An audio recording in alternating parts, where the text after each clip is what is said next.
आंवला भक्षण की महिमा। कार्तिकेय जी ने पूछा, पिताजी, जब आंवले के फल का भक्षण करने मात्र से प्रेत पुण्यात्मा होकर स्वर्ग को चले गए, तब मनुष्य आदि जितने प्राणी हैं वे भी आंवला खाने से क्यों नहीं तुरंत स्वर्ग में चले जाते। महादेव जी ने कहा, बेटा, स्वर्ग की प्राप्ति तो उन्हें भी होती है, किंतु तुरंत ऐसा ना होने में एक कारण है। उनका ज्ञान लुप्त रहता है। वे अपने हित और अहित की बात नहीं जानते, इसलिए आंवले के महत्व में उनकी श्रद्धा नहीं होती।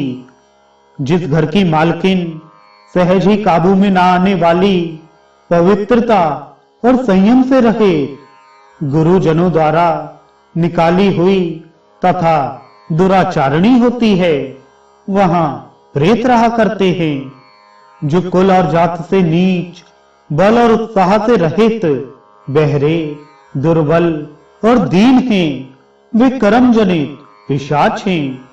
जो माता, पिता, गुरु और देवताओं की निंदा करते हैं, पाखंडी और वाम मार्गी हैं। जो गले में फांसी लगाकर, पानी में डूबकर, तलवार या छुरा भोंककर अथवा जहर खाकर आत्मघात कर लेते हैं, वे प्रेत होने के पश्चात इस लोक में चांडाल आदि योनियों के भीतर जन्म ग्रहण करते हैं। जो माता पिता आदि से द्रोह करते, ध्यान और अध्ययन से दूर रहते हैं, व्रत और देव पूजा नहीं करते, मंत्र और स्नान से हीन रहकर गुरु पत्नी गमन में प्रवृत्त होते हैं, तथा जो दुर्गति में पड़ी हुई चांडाल आदि की स्त्रियों से समागम करते हैं, वे भी प्रेत होते हैं। मिलेच्छों के देश में जिनकी मृत्यु होती है, जो मिलेच्छों के समान आचरण करते और स्त्री के धन से जीविका चलाते हैं, जिनके द्वारा स्त्रियों की रक्षा नहीं होती, वे निसंदेह प्रेत होते हैं। जो क्षुधा से पीड़े, थके मांदे, गुणवान और पुण्यात्मा अतिथि के रूप में घर पर आए हुए ब्राह्मण को लौटा देते हैं, उसका यथावत सत्कार नहीं करते। जो गोवच्छी मिलेच्छों के हाथ गौएं बेच देते हैं, जो जीवन भर स्नान, संध्या, वेद पाठ, यज्ञानुष्ठान और अक्षर ज्ञान से दूर रहते हैं, जो लोग झूठे शकोरे आदि और शरीर के मलमूत्र तीर्थ भूमि पे गिराते हैं, वे निसंदेह प्रेत होते हैं।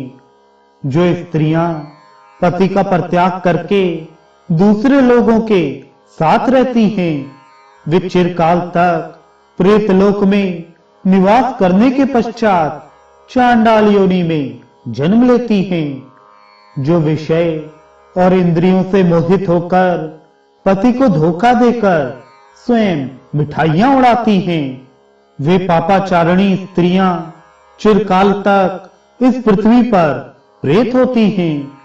जो मनुष्य बलपूर्वक दूसरे की वस्तुएं लेकर उन्हें अपने अधिकार में कर लेते हैं और अतिथियों का अनादर करते हैं, वे प्रेत होकर नरक में पड़े रहते हैं।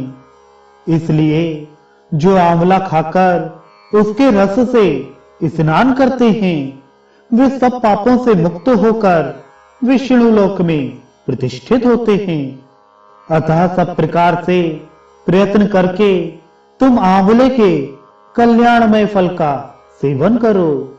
जो इस पवित्र और मंगलमय उपाख्यान का प्रतिदिन श्रवण करता है, वह संपूर्ण पापों से शुद्ध होकर भगवान श्री विष्णु के लोक में सम्मानित होता है।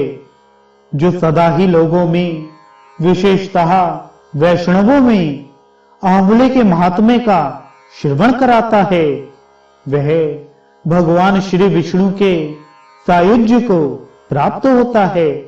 ऐसा पौराणिकों का कथन है